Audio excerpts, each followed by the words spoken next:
सुप्रभात बच्चों, मैं सोनिया सिंह आज आपको पाठ 7 जहाँ चाह वहाँ राह इसका अध्ययन करवाऊंगी, जिसकी लेखिका है अनुराधा मोहिनी। जैसे कि आपको पता ही है, जहाँ चाह वहाँ राह। चाह मतलब होता है इच्छा। अगर हमारी चाह है, हमारी इच्छा है किसी कार्य को करने की, तो वहाँ पर हमको राह अपने आप ही मिल जाती है, अर्थात उसका रास्ता हमें अपने आप ही मिल जाता है। इसलिए कहा जाता है कि जहाँ चाह वहाँ राह। अगर आप कोई भी कार्य को करना चाहते हैं तो वह आपको उसका करने के लिए मार्ग भी अपने आप मिल जाता है। इसी प्रकार का यह पाठ है जिसमें कुछ बच्चों के दृढ़ संकल्प से वह सोच लेते हैं कि हमें यह कार्य करना है, तो वह कार्य करने के लिए उनको अपने आप ही उसको करने का मार्ग मिल जाता है और वह सफलतापूर्वक वह कार्य पूरा भी कर लेते हैं। आइए देखते हैं परिचय। लेखिका का जन्म 21 सितंबर 1961 में हुआ, नागपुर में, महाराष्ट्र में हुआ। अनुवाद के क्षेत्र में अनुराधा मोहिनी जी ने अमूल्य योगदान दिया है तथा आपने अनुवाद, विविध पारिभाषिक कोशों की निर्मिति में सहभाग, वैचारिक एवं ललित पुस्तकों का संपादन किया है। जो लेखिका है अनुराधा मोहिनी जी, इन्होंने अनुवाद क्षेत्र में, अनुवाद का मतलब होता है ट्रांसलेट के क्षेत्र में इन्होंने अपना बहुत अमूल्य योगदान दिया है। वे अलग अलग भाषाओं में अनुवाद करती हैं और उनके पास में ऐसे बहुत सारे कोश, मतलब कि डिक्शनरी, अलग अलग भाषाओं में अलग अलग शब्दों की जो परिभाषा उन्होंने बनाई है, अलग अलग अनुवाद करके, वह बहुत सारी उनके पास में है और उनके पास में बहुत सारे उन्होंने पुस्तकों का संपादन भी किया है। इस कहानी में लेखिका ने संकल्प शक्ति और उसके समुचित क्रियान्वयन से असंभव काम को संभव करने की प्रेरणा दी है। संकल्प शक्ति मतलब कि अगर हमने ठान लिया किसी चीज़ को करने के लिए, संकल्प कर लिया, उसे संकल्प शक्ति कहते हैं। और क्रियान्वयन मतलब उसको करना, उसके को असली में उतारना, वह होता है क्रियान्वयन। तो यहाँ पर यही बताया कि अगर हमारी संकल्प शक्ति अच्छी है तो हम असंभव काम को भी हम क्या कर सकते हैं, संभव कर सकते हैं। बस उसके लिए हमें दृढ़ संकल्प करना चाहिए और इच्छा से, लगन से, मेहनत से कार्य करना चाहिए। तो इस पाठ में लेखिका ने हमें दृढ़ संकल्प करने की प्रेरणा दी है।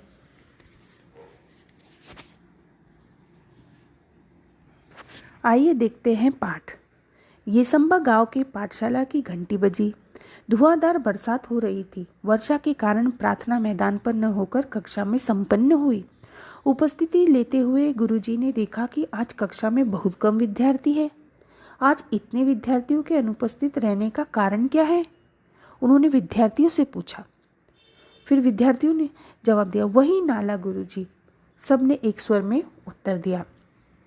येसंबा नाम का एक गांव था जहां पर एक पाठशाला थी।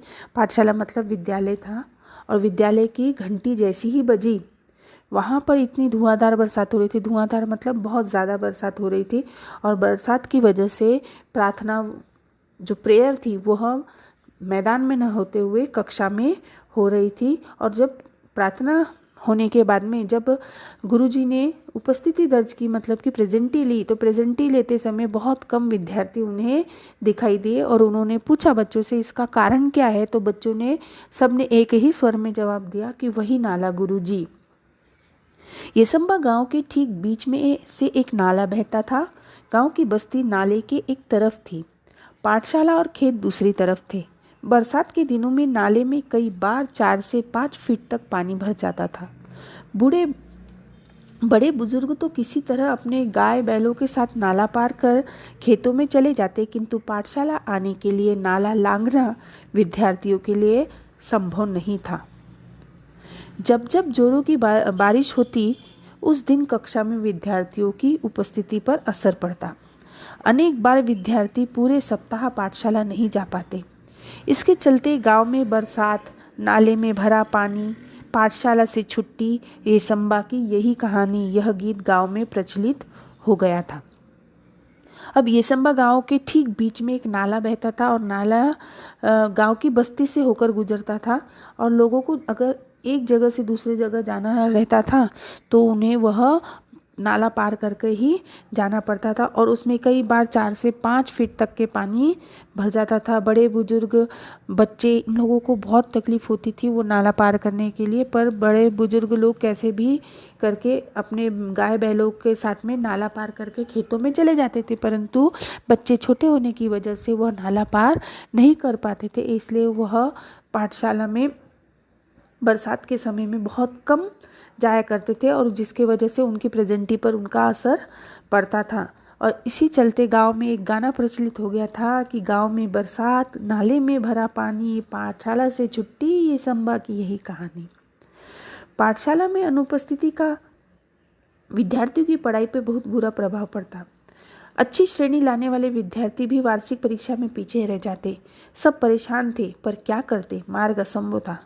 अब जो होशियार विद्यार्थी थे वह स्कूल न जाने की वजह से उनका जो रिज़ल्ट आता था, वार्षिक रिज़ल्ट, एनुअल रिज़ल्ट जो आता था, उसमें वह बहुत पीछे रह जाते थे, तो उनके पढ़ाई पर उन बच्चों का असर हो रहा था। सब परेशान थे पर कोई भी उनको रास्ता नहीं सूझ रहा था। असंभव से मूल शब्द संभव होता है। यही संभावना एक दिन एकाएक काम कर गई।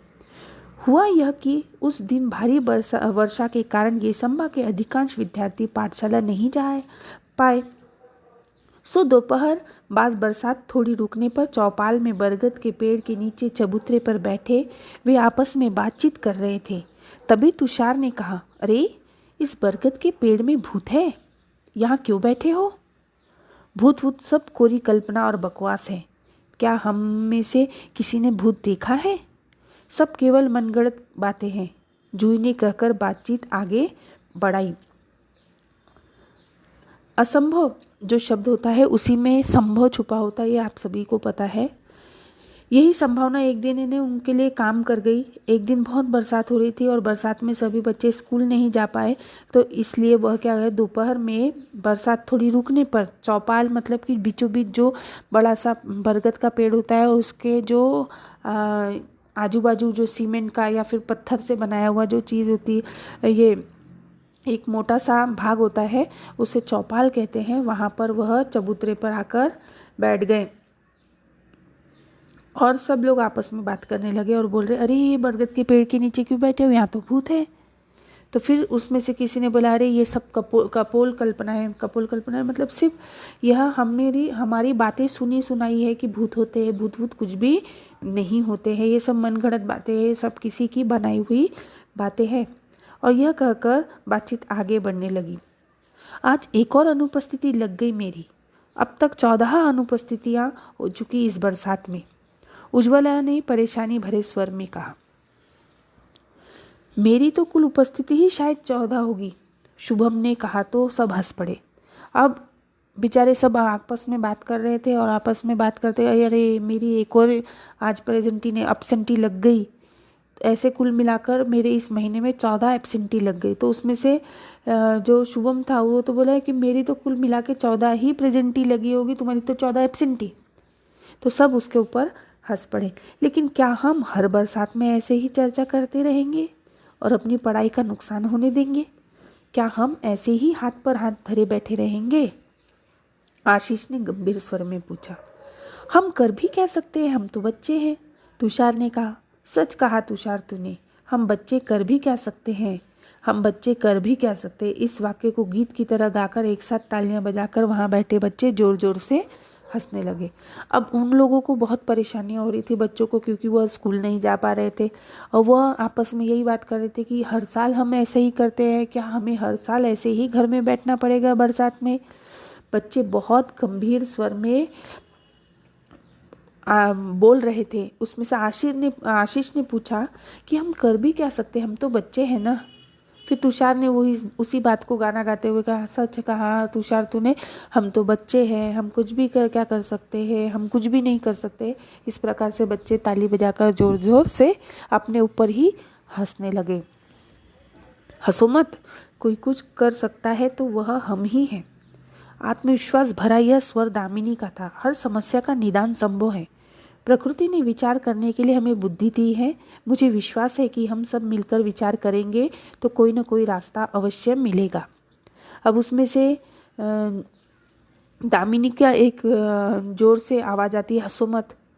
और उसने एकदम आत्मविश्वास से ने एकदम कॉन्फिडेंस से बोला कि हम हर समस्या का समाधान खोज सकते हैं। उसका निदान मतलब कि समाधान खोज सकते हैं। उसके लिए हमें थोड़ी सी बुद्धि का प्रयोग करना पड़ेगा और हमें विश्वास है कि हम कुछ ना कुछ तो कर ही लेंगे। कोशिश करने वालों की कभी हार नहीं होती। ऐसा दामिनी की बातों ने बातचीत का माहौल बदल दिया।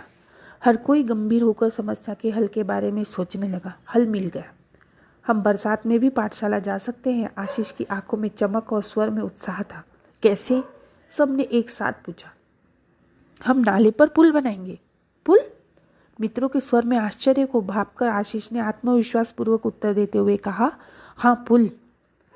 अब सब लोग सोच रहे थे। फिर एकदम से कोशिश करने वालों की हार नहीं होती, ऐसा दामिनी की बातों से सबके अंदर में जोश भर गया था। और उसमें से आशीष ने एकदम उत्साह भरे स्वर में कहा कि हल मिल गया, मुझे आइडिया मिल गया कि हम लोग बरसात में स्कूल भी जा सकेंगे और सब लोग अपने अपने काम पर भी जा सकेंगे।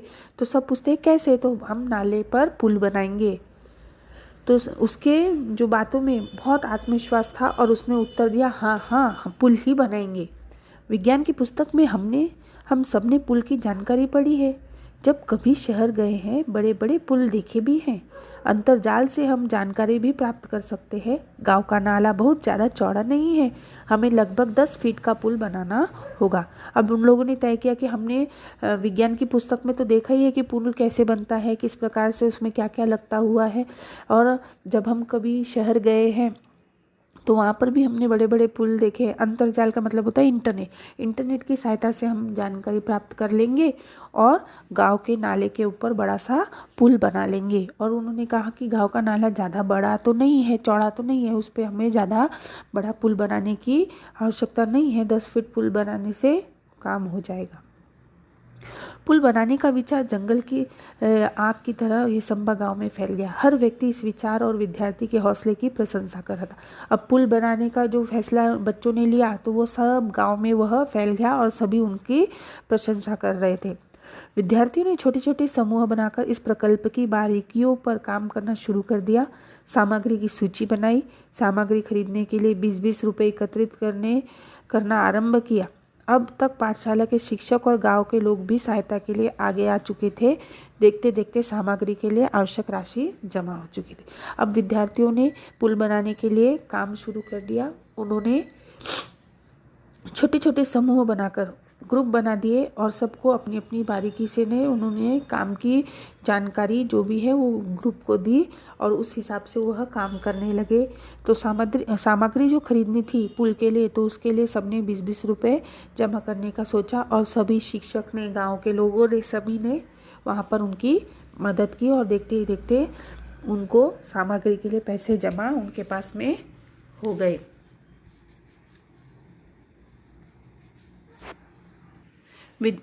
बुजुर्गों का अनुभव, युवाओं की शक्ति, विद्यार्थियों का उत्साह सब साथ मिलकर काम कर रहे थे। संगठित प्रयासों से काम आकार लेने लगा था। सीमेंट के पाइप खरीदे गए, पत्थर इकट्ठे किए गए, ईंटें आई, बंजर जमीन से मिट्टी खोदी गई। गांव के छगन बाबा नामक एक बुजुर्ग ने प्रचुर मात्रा में रेत उपलब्ध करा दी। पुल बनाने के लिए पूरे गांव के हाथ एक साथ मिट्टी का भराव करने लगे।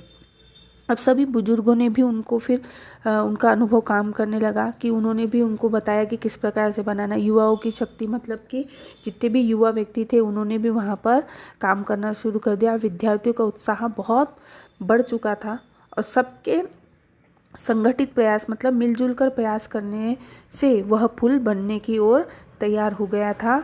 और बड़े बड़े सीमेंट के पाइप खरीदे गए, पत्थर इकट्ठे किए, ईंटें लाए, मिट्टी खोदी गई और एक छगन बाबा नामक बुजुर्ग ने उन्हें रेती भी उपलब्ध करा दी। इस प्रकार से पुल के बीच में मिट्टी भरी गई और उसमें पुल बनाने का काम शुरू हो गया। हर दिन स्वप्न पूर्ति की ओर एक एक कदम बढ़ाने लगा था गांव। हर दिन वह गांव का जो पुल था वह धीरे धीरे धीरे बनने जा रहा था और एक एक कदम बढ़ा रहा था। अंततः आनंद की वह सुबह भी आ गई। वर्षा की कठिनाई दूर हुई। केवल 15 दिनों में ग्रामीण और विद्यार्थियों के सामूहिक श्रमदान से पुल बनकर तैयार हो चुका था। पूरी गांव के लिए यह अद्भुत उपलब्धि थी। सभी ने एकता और संगठन और श्रमदान का महत्व भी समझा था। अंततः मतलब आखिरकार वह आनंद की यानी खुशी की सुबह भी आ गई जब पुल बनकर तैयार हो गया। जो वर्षों से वो चीज़ें उनको परेशानियां होती थी वो नाला पार करने की, अब वह दूर हो गई थी। केवल 15 दिन में ही ग्रामीण यानी लोगों ने और विद्यार्थियों के सामूहिक श्रमदान मतलब मिलजुल कर काम करने से वो पुल तैयार हो चुका था और पूरे गांव के लिए एक बहुत बड़ी उपलब्धि थी, अचीवमेंट था। सभी ने एकता, संगठन और श्रमदान के महत्व को भी समझा था। बरसात में इस बार भी नाले में पानी भरा, पर विद्यार्थी हंसते खेलते पुल से पाठशाला की राह जाने लगे। पुल भी विद्यार्थियों के हौसले को दाद देता, मानो मन ही मन कह रहा था, जहाँ चाह वहाँ रहा। जूही ने अपने बड़े भाई की सहायता से पुल के उद्घाटन का वृत्तांत बनाया और संगणक की सहायता से शिक्षा निरीक्षक के सामने प्रस्तुत किया। अब बरसात में हर बार की तरह इस साल भी पानी भरा, परंतु विद्यार्थी जो है वो हंसते हंसते अपने पाठशाला में पुल पार करके जाने लगे और पुल भी विद्यार्थियों के हौसले की दाद दे रहा था, मानो जैसे कह रहा था कि जहाँ चाह वहाँ रहा। जहाँ चाह, अगर हमारी इच्छा है तो हम उसे पूरा काम कर ही सकते हैं। इस प्रकार से जो जूही थी उसने अपने बड़े भाई की सहायता से जो भी कुछ हुआ वह सब उसने उसका वृत्तांत बनाया। उसके उद्घाटन के लिए जो नेता आए थे, शिक्षक अधिकारी आए थे, उनके लिए वहाँ पर उसने वृत्तांत बनाया। वृत्तांत मतलब कि रिपोर्ट राइटिंग लिखी और संगणक की सहायता से शिक्षा निरीक्षक के सामने प्रस्तुत किया। तो ईमेल के द्वारा उन्होंने शिक्षा निरीक्षक जो थे उनको वहाँ पर वह वृत्तांत दिया। इस प्रकार यह पाठ यहाँ पर समाप्त होता है। बच्चों, इस पाठ से हमें यह सीख मिलती है कि हमें अगर हमारी चाह है, हमारी अगर इच्छा है तो असंभव से जो काम होता है उसे भी हम संभव कर सकते हैं। बस हमारी इच्छा शक्ति मजबूत होनी चाहिए, दृढ़ संकल्प हमें करना चाहिए कि हम यह कार्य कर सकते हैं। तो वह कार्य करने के लिए अपने आप ही हमें रास्ता मिल जाता है। इसलिए कहा जाता है जहाँ चाह वहाँ राह होती है। तो यहाँ पर यह पाठ समाप्त होता है। धन्यवाद।